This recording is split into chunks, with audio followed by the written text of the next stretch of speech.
Hey y'all. Y'all gotta excuse me. I just woke up from a long nap. I was tired, so I had to go ahead and listen to my body and get that sleep in, you know what I mean? She all is working I do, y'all. It's cray right now. What I want to talk about in this video is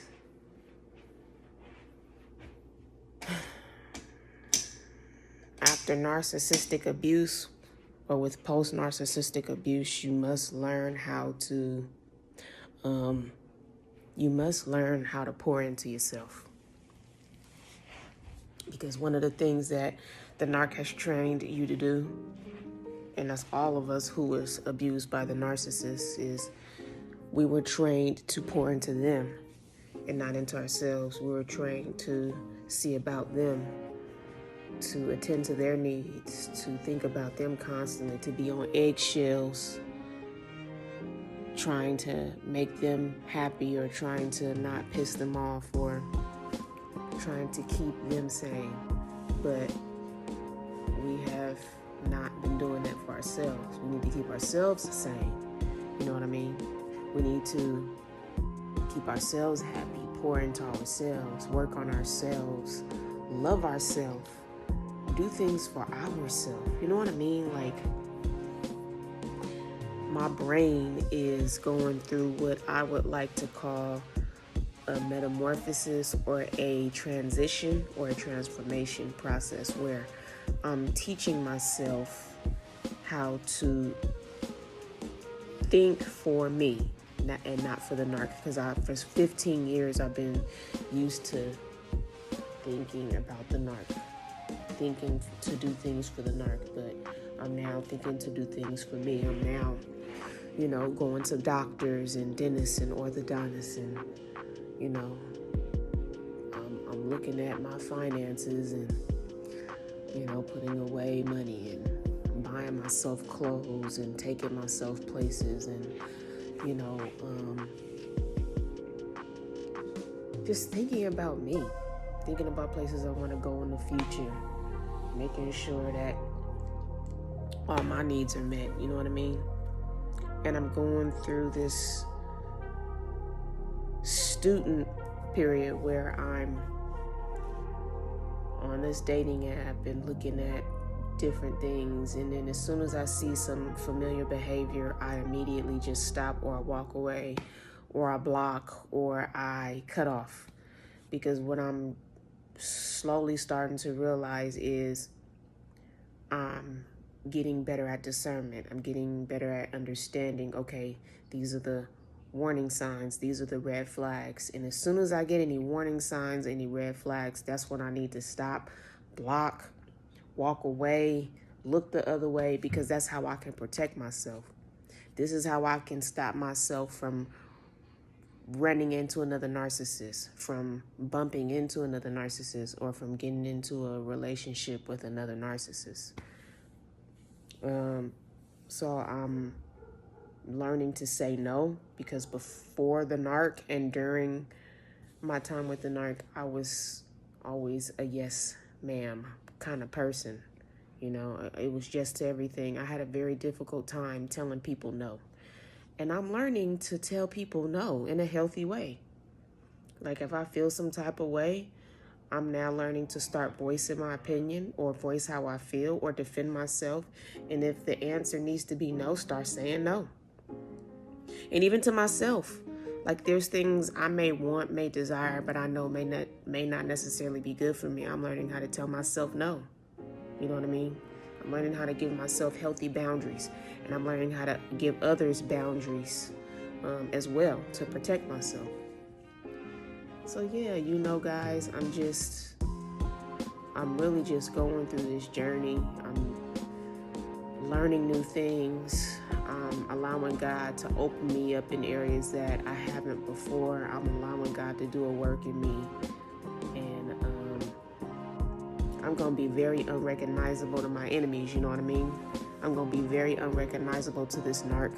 I'm going to be very unrecognizable to all my enemies. I'm going to be very unrecognizable to all the people who have previously recently or in the further past tried to stop me from accomplishing certain goals, tried to stop me from getting certain things done, or just was hating on me, or was counting on my downfall, or was assuming that I was a nobody, or assuming that I'm nothing.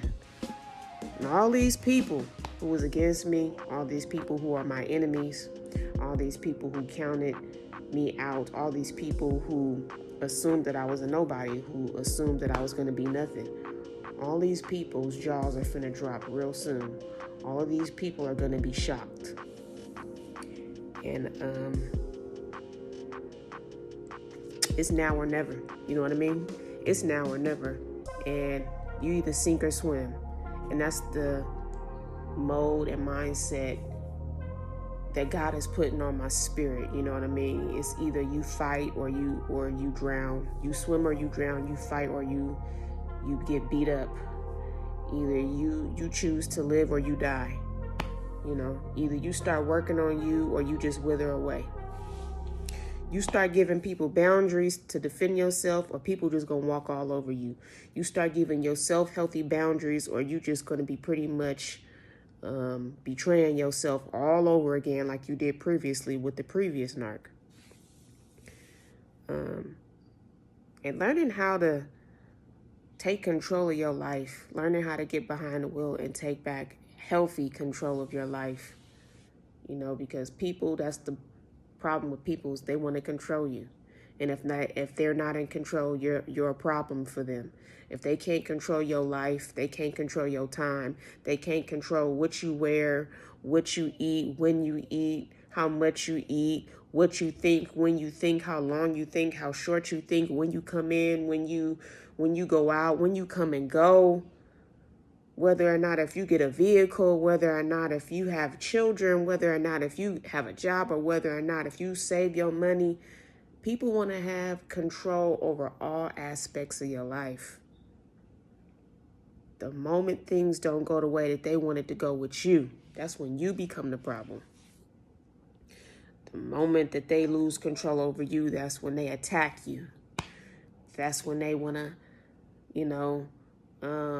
start lying on you, start throwing you under the bus, start dragging your name through the mud. You know, the moment that they can't get their way with you, that's when they start attacking you and start making you feel less than. You know, people are afraid to not have control because people don't want you to win, and then while you are winning, they losing. People don't want that. And people automatically think just because you're winning, it's their automatic loss. And it don't mean that. And people need to change their mindset.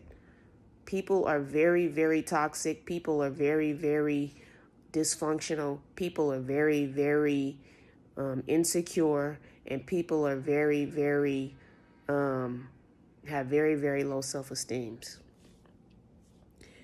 And, you know, I remember 2 times that I got myself a brand new vehicle. One was in 2000, I think it was in 2015. I had got me a Mitsubishi. And at the time I was living with my mother-in-law, and when she found out that my husband and I had got the brand new Mitsubishi, she went in her room and slammed the door. Like, you should be happy that your son and his wife got a new car so they can get around and not have to use your car all the time. You should have been happy that your son and his wife was gaining their independence in a way that they didn't have to lean on you so much. But no, instead, she went in her room and slammed the door. She was pissed off. The second time I got a new car was recently. That was last year in 2022 in April. I got me a brand new car. My tax returns had came in, and I started noticing she was acting meaner toward me. She was talking more trash, gossiping more about me, doing little small things to piss me off, to try to throw me off. Her energy just went from a 0 to 100 like quick, like boom, like that. And it's weird because before I got my car in April, she got her car like in January, like a few months before me. or it might have been February. But I was happy for her, you know? I was happy for her. So when I get a brand new vehicle, why she couldn't be happy for me? Like, what sense does it make to be jealous of somebody getting a new car when you just got a new car 2 months prior? Why are you jealous of somebody getting a new car when you just got a new car? What sense does it make to be jealous of somebody getting the same thing done for them that you just recently had done for you? And that's another thing. People are jealous of you having something that they already got, or they got more than you and they still jealous of you. I'm telling y'all, this is the mind of the narcissist. Their minds is all over the place. They never make no sense. Their thoughts are very unorthodox. They always want to have control over you and your life. They want to control your decisions. They want to control your mindset. They want to make decisions for your life. They want to decide of whether or not if you have a car or if you on foot. They want to decide whether or not if you making money or if you broke. They want to decide whether or not if you are a success or if you're a failure. They always want to control the narrative. That's their problem, is they want to control the narrative. And I'm so sick of people, whether it be family members, distant relatives, friends, acquaintances, co-workers, bosses, work partners, business partners. I'm sick of toxic people trying to control other people's lives when the person who they need to be working on is themselves, or need to be worried about is themselves. They're jealous of you for reasons that don't make no sense at all. They're jealous of you for deeper core reasons that you don't even understand, that I didn't even understand. And these people, they really are sick. They really are demented. They really need help. But they refuse to go get the help. They refuse to admit that they have a problem. In their mind, they don't have a problem. They don't need help. They're just fine. They're perfect. When they are horrible. They are disgusting. They are a sad excuse for a human being. They are tornadoes destroying cities. Do you hear me? Yeah, I said it. These narcissists are tornadoes destroying cities. See, us empaths, we're the cities. The narcissists, they are the tornadoes. They just tearing stuff up, you know? They just moving through life, tearing stuff up. It's sad. It's sad because when you really dissect the mind of the narcissist, you actually start to feel sorry for them once you start to understand how their mind work and what's really on their mind, what's really on their heart, how they really feel about themselves versus you, and why they treat you the way that they do. You start to feel sorry for them. You know what I mean? You know? Well, that's all I had to say for now. I just was getting that off my chest. I was venting out to y'all about my current thoughts lately, how I've been working on myself, how life is good, how I'm realizing the sky's the limit for me. I'm about to go to the doctor and get my tubes untied. I'm about to have a plan of how and when I'm going to have my babies. I'm going to work on myself, work on my career goals, work on my business. I feel great because the Most High has really been so good to me. You know what?